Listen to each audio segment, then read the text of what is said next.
My name is Myra. I'm 34 years old. And for my entire adult life, I believed I was loved. I was wrong. It started in an ambulance. Bleeding internally after a crash, I made one call. To my parents. What I got back wasn't concern. It was a text. And my sister sent a laughing emoji. What did I find when I finally looked closer? 8 years of bank statements. $364,000. One spreadsheet that told the truth my family never would. Within 72 hours of that ambulance ride, everything I thought I knew collapsed. And the person who finally exposed it all. My 70-year-old grandfather. A retired federal judge. He was sitting at his birthday party, champagne in hand, completely unaware that tonight he was about to burn it all down. Before I tell you what happened when they saw me, please take a moment to like and subscribe, but only if you genuinely enjoy this story. Also, I'd love to know where you're watching from and what time it is there. Drop a comment below. Now let me take you back to where it all began. Growing up in the Carver household, I learned early that love came with a ranking system. My older sister, Vanessa, was the star. Always had been. She was 3 years older, effortlessly beautiful, and had this magnetic quality that made our parents light up whenever she walked into a room. When she announced she wanted to pursue fashion design, Mom cried happy tears. Dad called her our little visionary. When I said I wanted to become a doctor, Dad nodded. That's practical. That was it. Practical. I told myself it didn't matter. I buried myself in textbooks, aced every exam, and clawed my way into one of the top medical schools in the country. 4 years of undergrad, 4 years of medical school, 3 years of residency specializing in cardiology. The day I graduated from medical school should have been one of the proudest moments of my life. My parents arrived 2 hours late. Sorry, sweetheart. Mom said, not quite meeting my eyes. Vanessa had an emergency meeting with a potential investor. We had to drop her off first. No flowers, no celebration dinner, just a quick photo in the parking lot before they rushed off because Vanessa needed emotional support after her meeting. Compare that to Vanessa's first fashion show 3 years earlier. The whole family flew to New York, 5-star hotel, front row seats. Dad posted 17 photos on Facebook with captions like, "So proud of our talented girl." I got a parking lot photo and a lukewarm "congrats, honey." I told myself it made sense. Fashion is competitive. Vanessa needed more support. Medicine is stable. I could handle things on my own. But what I didn't know then was that my parents' favoritism wasn't just emotional. It was financial. And I was the one footing the bill. It started 8 years ago, right after I finished medical school. Dad called me one evening, his voice tight with embarrassment. "Myra, we're in a bit of a bind. The mortgage payment is due and things are tight this month. Could you help us out? Just this once. Just this once." I transferred $2,400 that night without hesitation. They were my parents. Of course, I would help. But just this once became every month. The mortgage, then their health insurance premiums, $800 monthly. When Dad's company dropped their coverage, then the emergencies, the car repairs, the roof leak, the new furnace. I never said no. Not once. When I got pregnant with the twins and their father walked out during my 5th month, I called my parents from the hospital after a scary bleeding episode. I was terrified, alone, desperate for support. "Oh, honey, we wish we could come," Mom said. "But Vanessa is so stressed after her show in Milan. She really needs us right now." They didn't come. Not for the birth. Not for the first month when I was barely sleeping, nursing 2 newborns while studying for my board exams, but the automatic transfers kept going out. $2,400 for the mortgage, $800 for insurance, whatever else they needed. I kept a spreadsheet. I don't know why. Maybe some part of me needed to see it in black and white. The numbers were staggering. 8 years, $320,000, give or take. I never asked for gratitude. I never expected a parade. But I also never expected to be called a burden by the people I'd been carrying for almost a decade. That reckoning was coming. I just didn't know it yet. The accident happened on a Tuesday evening. I was driving home after a 16-hour shift. My eyes were heavy, but I was alert enough. The light turned green. I pulled into the intersection. I never saw the truck. It ran the red light doing 50. The impact hit my driver's side door. Glass exploded. Metal screamed. The world spun then went black. I woke up in an ambulance, pain searing through my abdomen. A familiar face hovered above me. Myra. Myra. Can you hear me? Canal. Marcus Smith. Emergency physician at my hospital. We'd worked together for 2 years. Marcus. My voice came out wrong. Weak. What's happening? You were in an accident. We're taking you in now. Possible internal bleeding. You're going to need surgery. Surgery? The word hit me like a second collision. My kids. I grabbed his arm. Lily and Lucas. They're with the babysitter. She leaves at 8. Marcus checked his watch. It's 7:15. 45 minutes. I had 45 minutes to find someone to watch my children while doctors cut me open. I fumbled for my phone with shaking hands. Blood smeared across the screen as I pulled up my parents' number. It rang 4 times. Myra. Dad's voice was impatient. We're about to leave. What is it? Dad, I need help. The words tumbled out between gasps of pain. I was in an accident. I'm being taken to the hospital surgery. Please, I need you and Mom to watch the twins just for a few hours. Silence on the line. Then hold on. I heard muffled voices. My mother's tone sharp and annoyed. Vanessa's laugh in the background. The line went quiet. Then my phone buzzed with a text notification. Family group chat.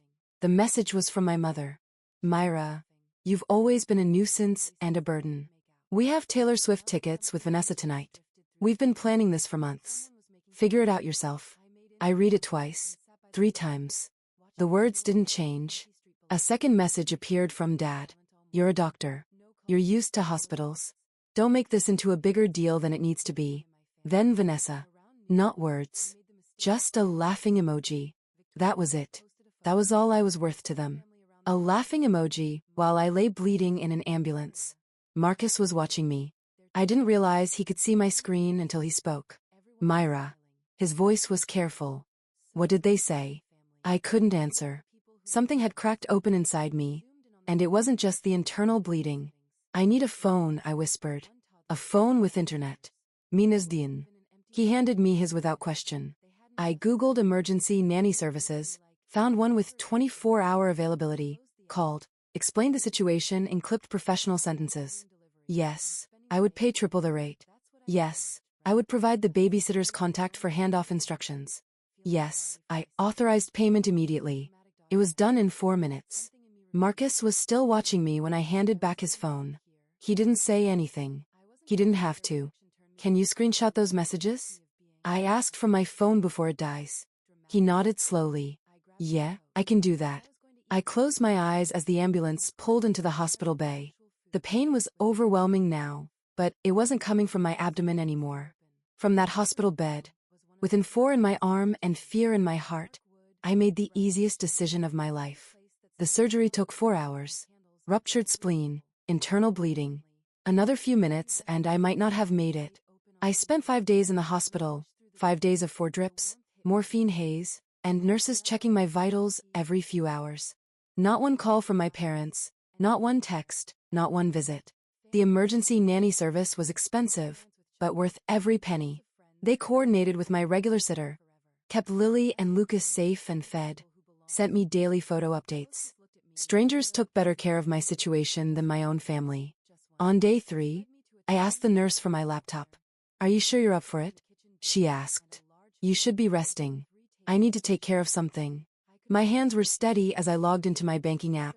8 years of automatic transfers stared back at me. Regular as clockwork. $2,400 on the 1st of every month. $800 on the 15th. I canceled them all.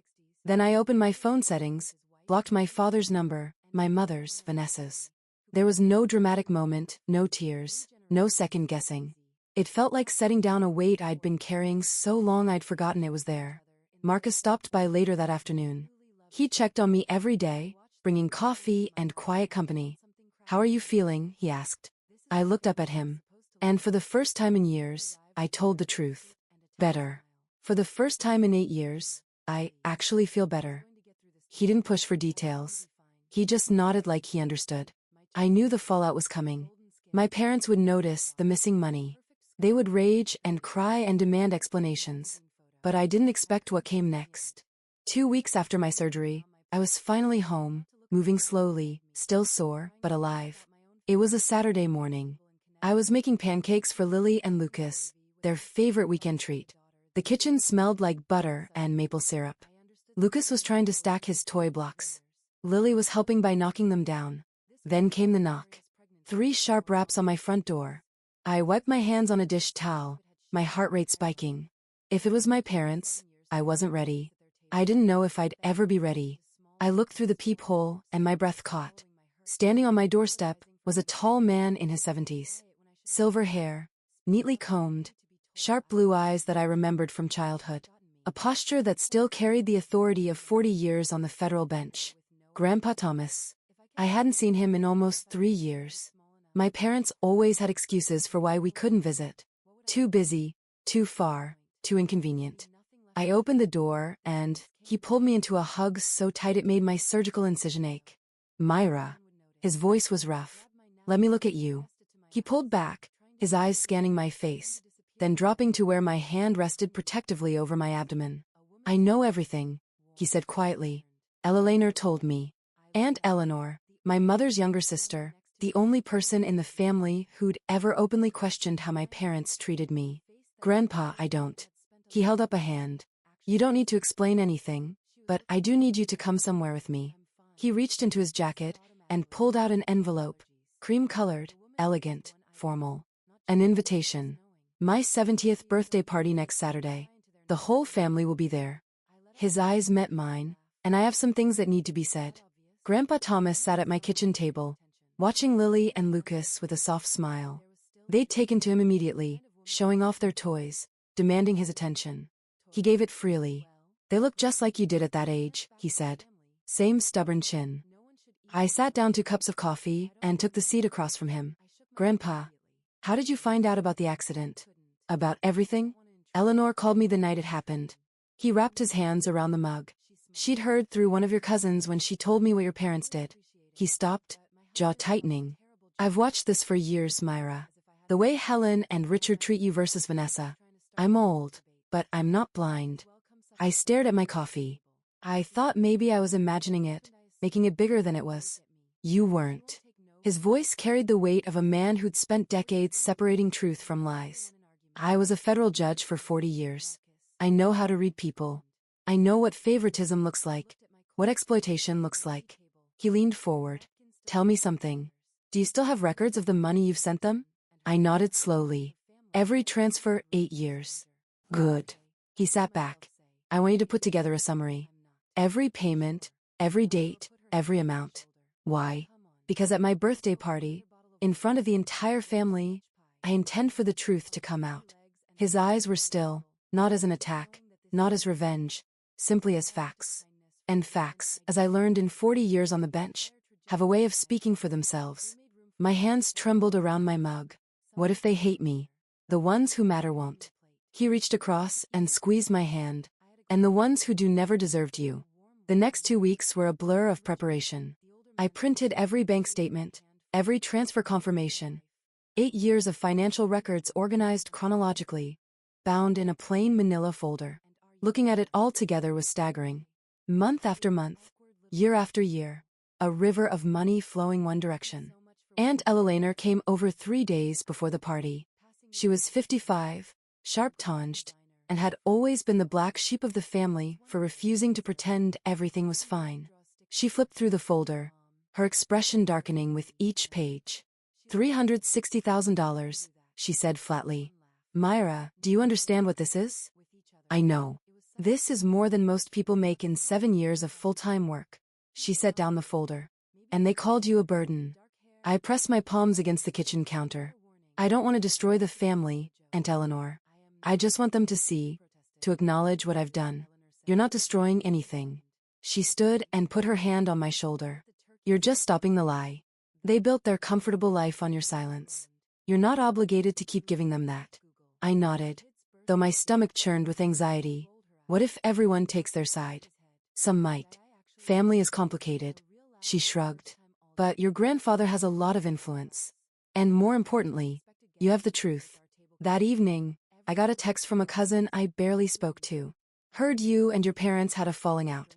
Vanessa's been telling everyone you've been acting erratic since your accident. Just wanted to give you a heads up. I stared at the message.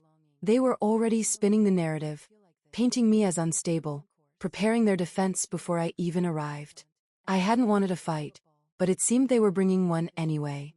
Grandpa Thomas's house was a colonial estate on 3 acres of manicured land, white columns, wraparound porch, the kind of place that whispered old money and quiet authority. I pulled into the circular driveway, my hands tight on the steering wheel. Lily and Lucas were in their car seats, chattering about the big house and the balloons they could see through the windows. More than 40 cars lined the property. The whole family was here. I wore a simple navy dress. Professional, understated. I wasn't here to make a scene. I was here to tell the truth. The folder was in my bag. Inside, the party was already in full swing. Waiters circulated with champagne. A string quartet played in the corner. Crystal and silver glinted under the chandelier light. I spotted them immediately. My parents stood near the fireplace. Dad in his best suit, looking distinguished. Mom in a cream-colored dress, laughing at something someone said. They saw me at the same moment. Mom's laugh died. Dad's face went rigid. For a long moment, none of us moved. Then Vanessa appeared. My sister glided over in a designer dress that probably cost more than my monthly student loan payment. Her smile was perfect. Her eyes were ice. "Oh, Myra."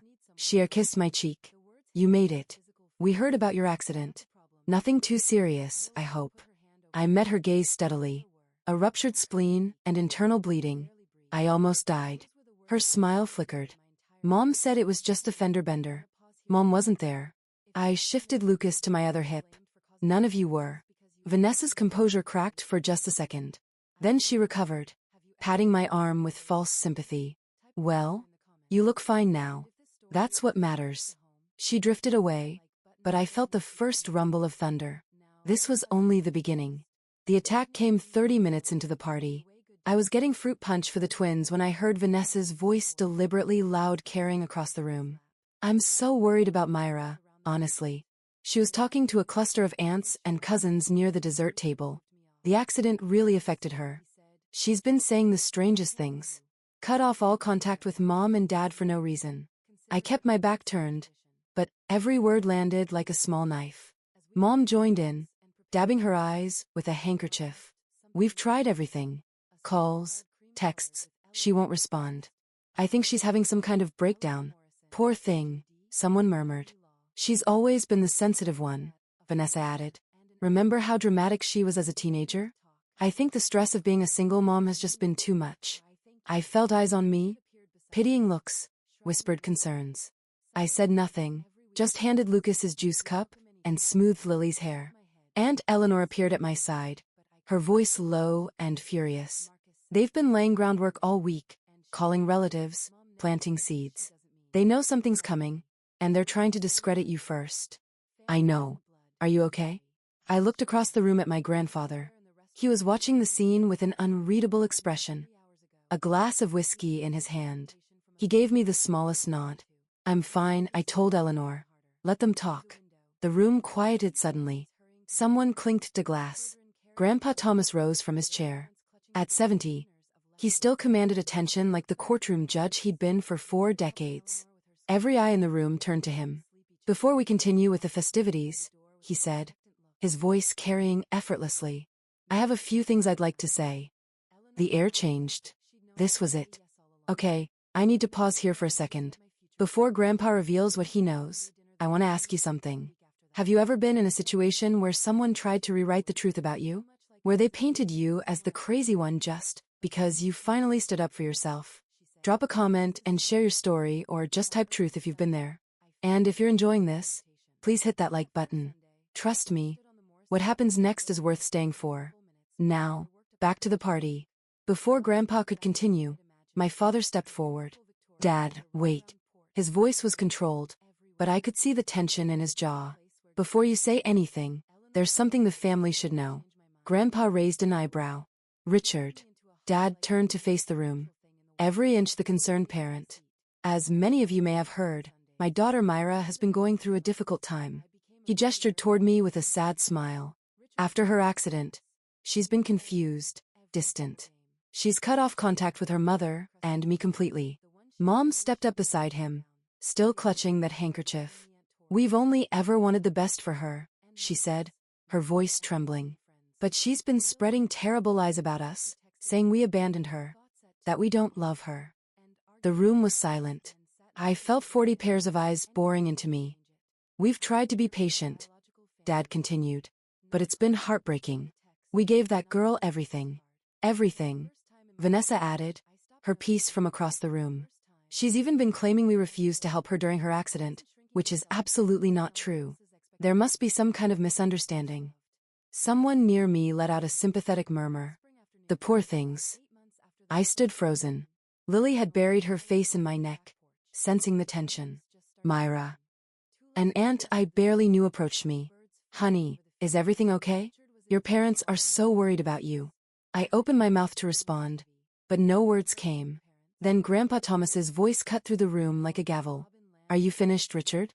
The question was quiet, mild even, but every person in that room heard the steel underneath. Dad's confident expression faltered. "I just thought the family should know." "The family should know the truth," Grandpa interrupted. "And I intend to give it to them." Grandpa Thomas walked to the center of the room. His gait was measured, deliberate, the walk of a man who had presided over hundreds of cases and never once lost control of his courtroom. "I've listened to your concerns, Richard," he said. "Helen, Vanessa, you've painted a very clear picture of a troubled young woman who's turned against her loving family." He paused, letting the words hang. "Now, I'd like to ask some questions." Dad shifted uncomfortably. "Dad, I don't think this is the place."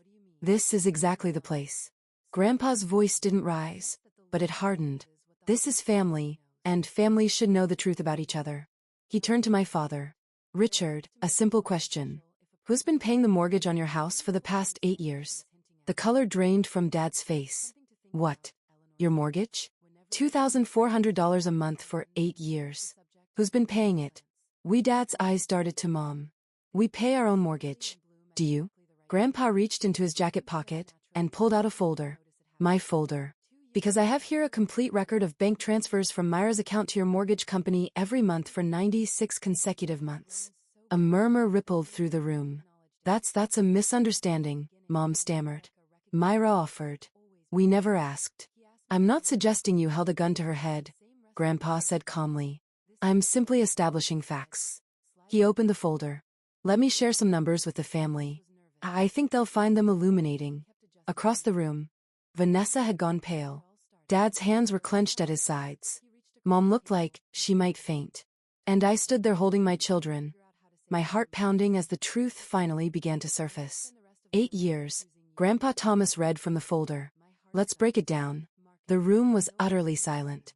Even the string quartet had stopped playing. "Mortgage payments, $230,400. He looked up. "That's the house Richard and Helen live in. The house they claim they pay for themselves." Someone gasped.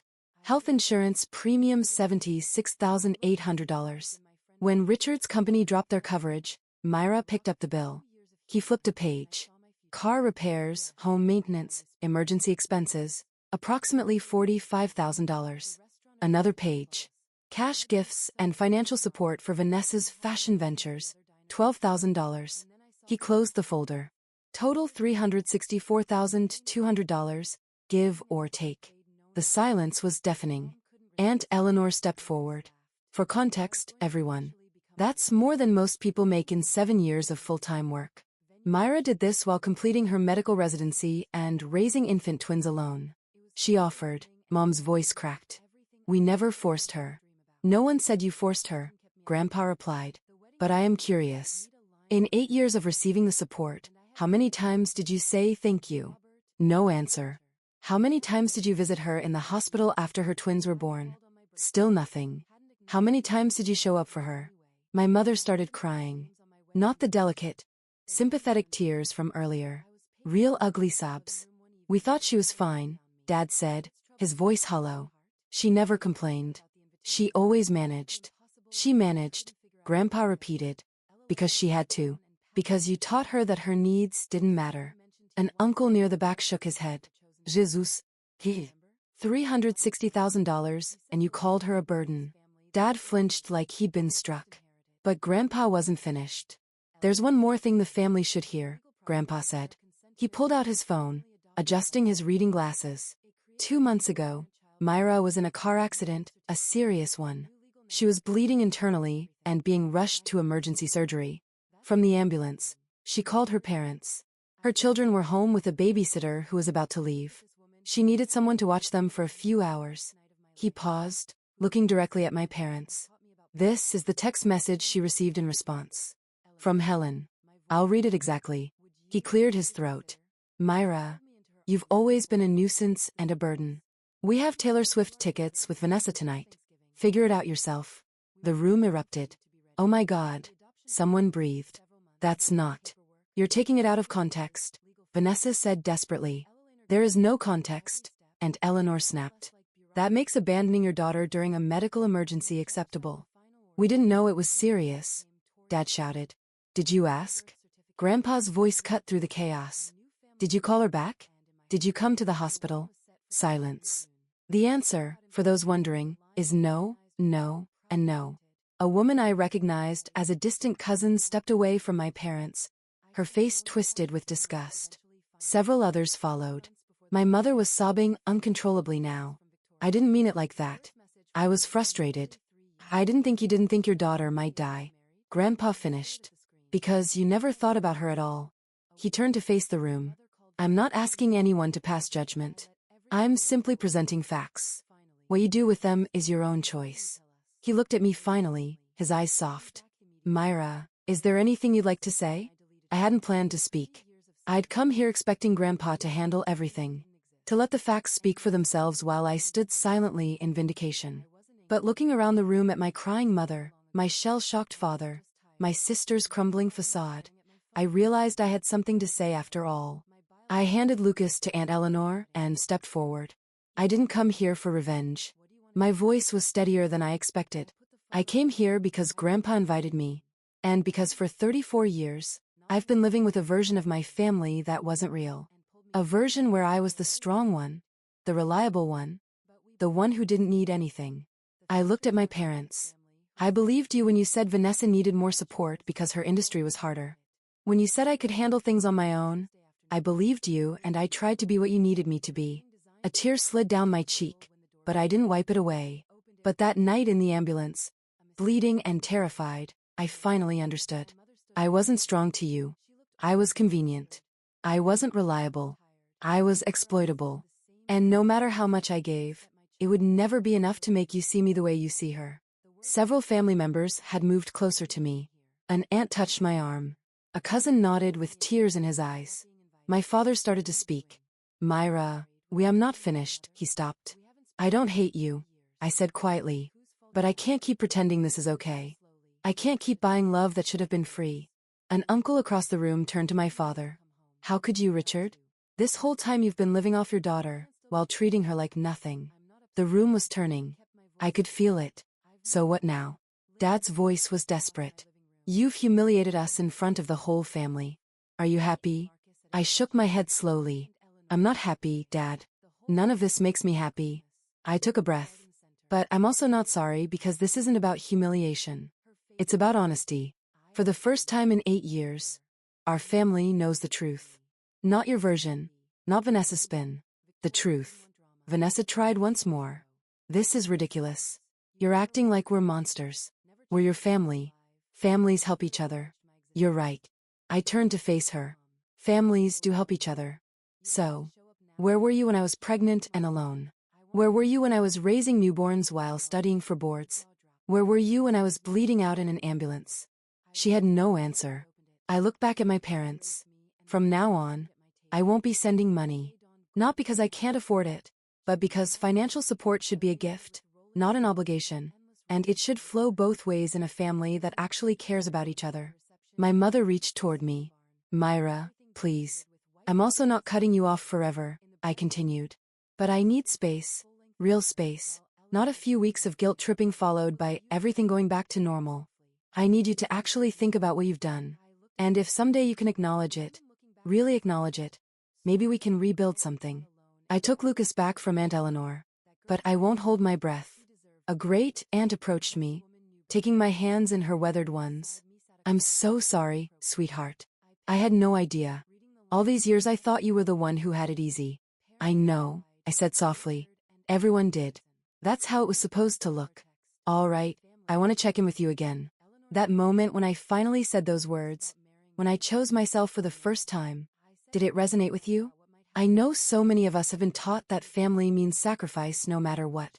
But here's the thing, boundaries aren't betrayal. Saying no isn't selfish. Type boundaries in the comments if you agree. And if you know someone who needs to hear the story, share it with them. Now, let's see what happened in the aftermath. My parents left the party early. No one stopped them. No one said goodbye.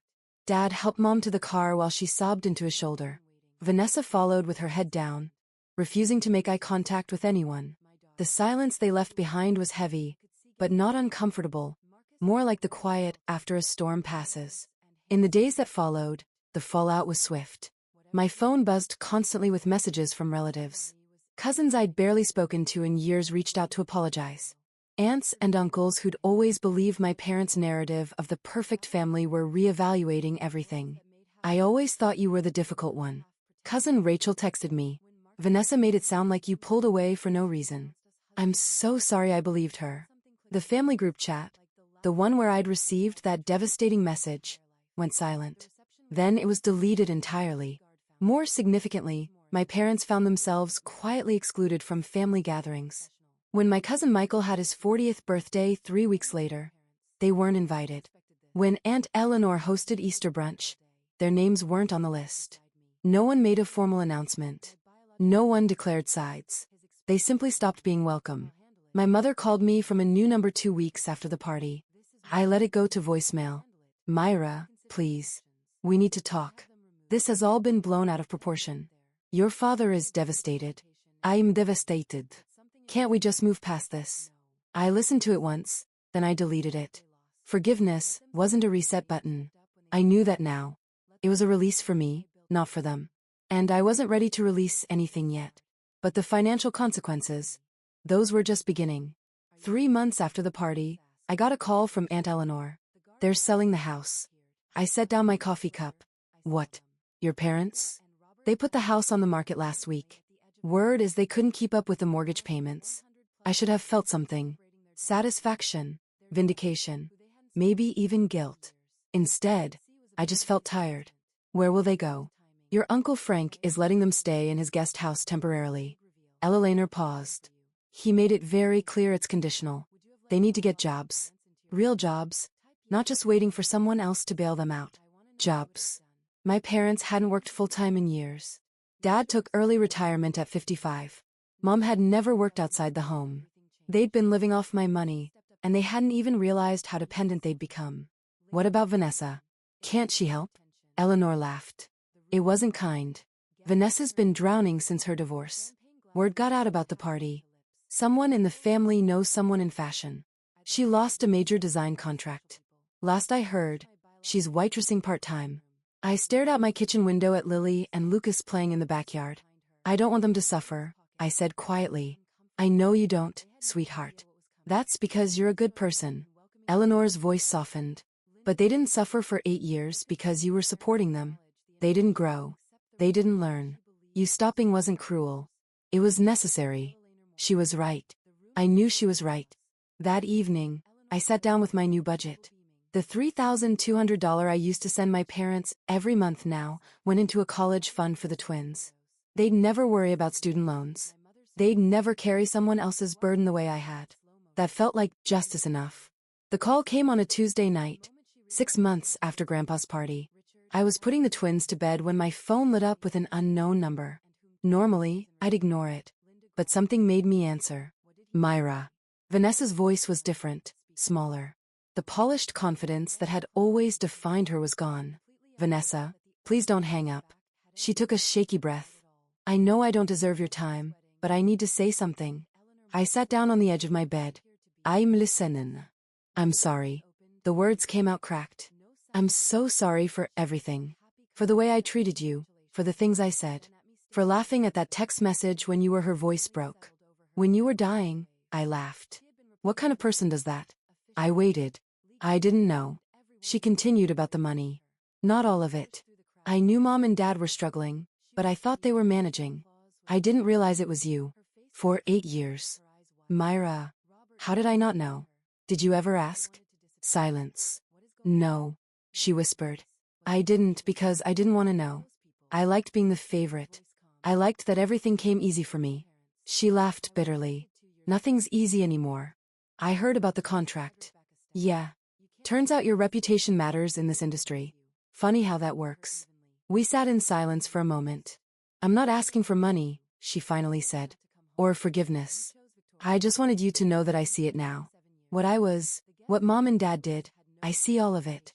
I took a deep breath. Then start from there. Stand on your own feet. Be better. Yeah. Her voice was thick with tears. I'm trying. Good. I hung up. And for the first time, I felt something like hope. 6 months after that call, 1 year after the accident that changed everything, I stood in my new apartment watching the sun set through the windows. It wasn't big. 2 bedrooms, 1 bathroom, a small kitchen, but it was 5 minutes from the hospital in a good school district, and most importantly, it was mine. No mortgage payments to parents who didn't appreciate them. No insurance premiums for people who called me a burden. Just rent, utilities, and a college fund growing steadily every month. Lily and Lucas were at Grandpa Thomas's house for the afternoon. He'd become a fixture in our lives over the past year. Every Sunday, he'd pick them up for adventures, the zoo, the park, ice cream that I pretended not to know about. They're good kids, he told me once. You're raising them right from him. That meant everything. Aunt Ella had become more than family. She was a friend. We had dinner together twice a month.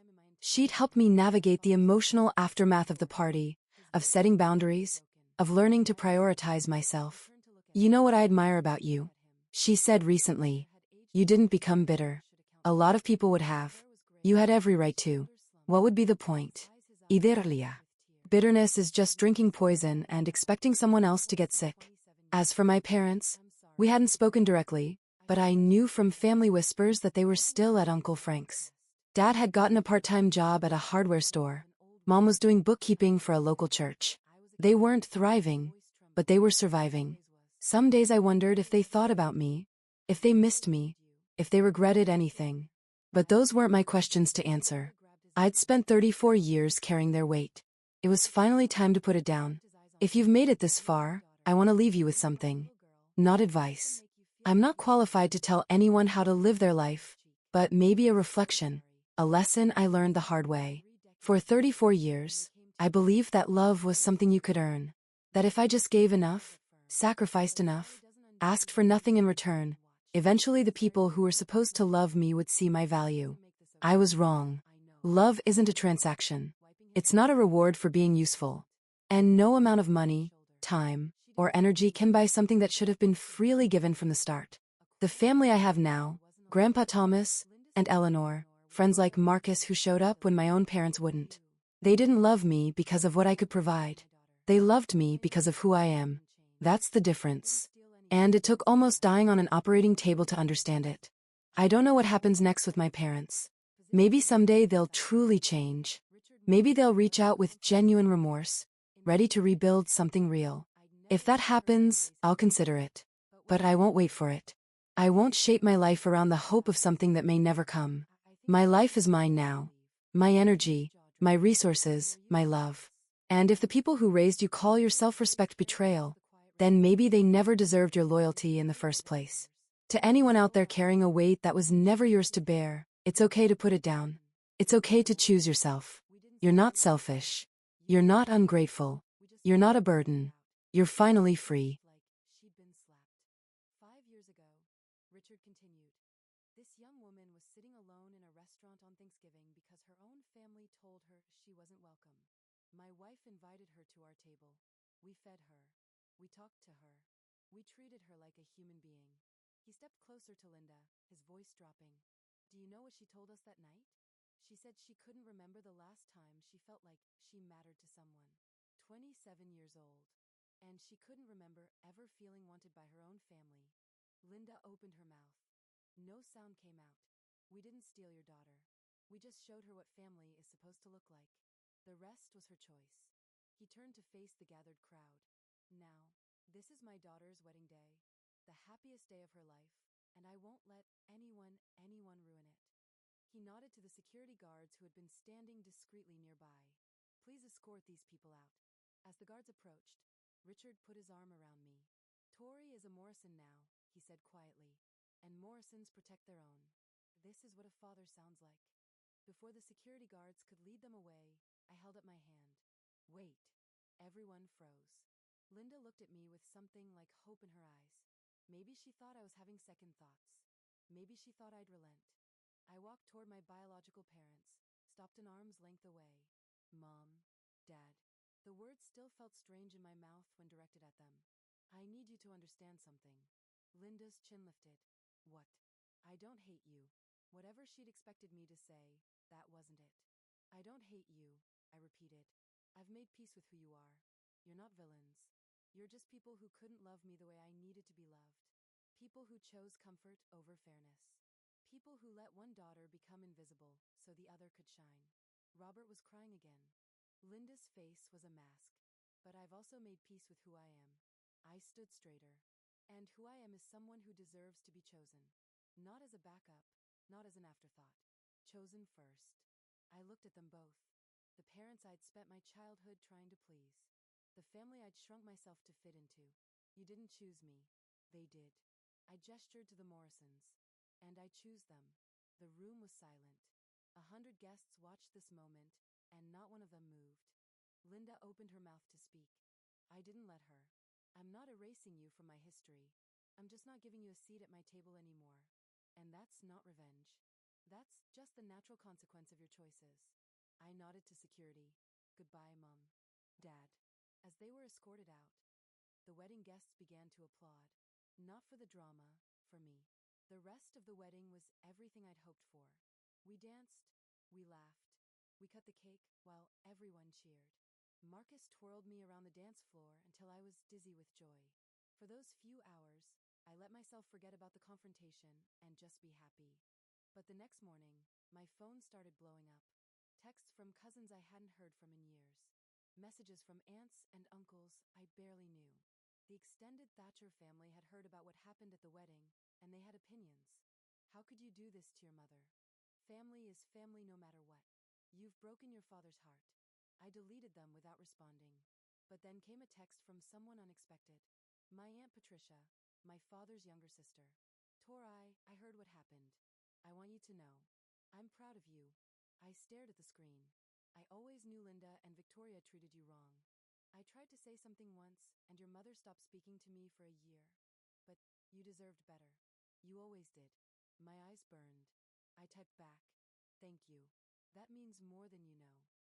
On Facebook, Linda posted a long dramatic status about ungrateful children and modern